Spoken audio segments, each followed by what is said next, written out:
Guys, ready na ba kape nyo guys? Ako meron akong kape guys. Ito guys, oh. Nakikita nyo guys. Pag madaling araw ang biyahe ko guys, hindi pwedeng walang kape guys. Kasi ito ang tumutulong sa akin para hindi ako makaidlip. Kasi kailangan sa biyahe na gising ka, alerto ka. Lalo yung mahaba yung biyahe guys. Siyempre naman, meron din akong Bandi Coco. Hindi ko alam kung sinong gumawa nito. Baka inapag-apakan to, baka may kasamang pawis to guys. Walang Swiss guys.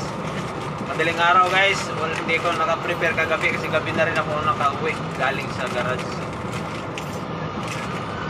Guys, sana okay yung araw nyo guys.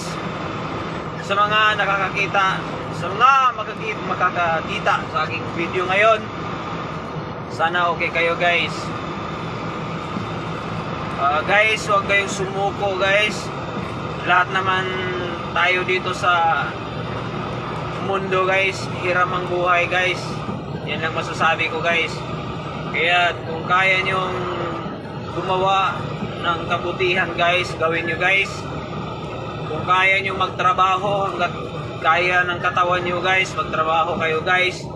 Iwasan nyo ang ma-depressed, iwasan nyo ang malungkot ba na sabi nyo pagod sa trabaho, kunti lang yung kinikita guys. Dapat magpasalamat pa rin tayo guys. At least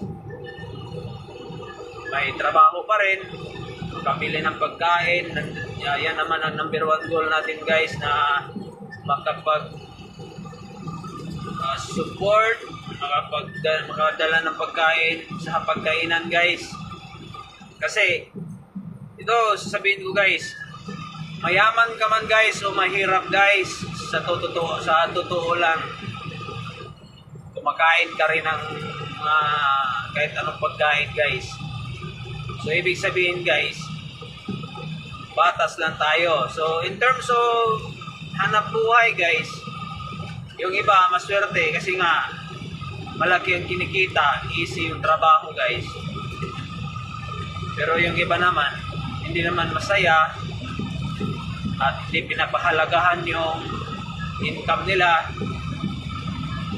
Kaya napupunta rin sa wala guys.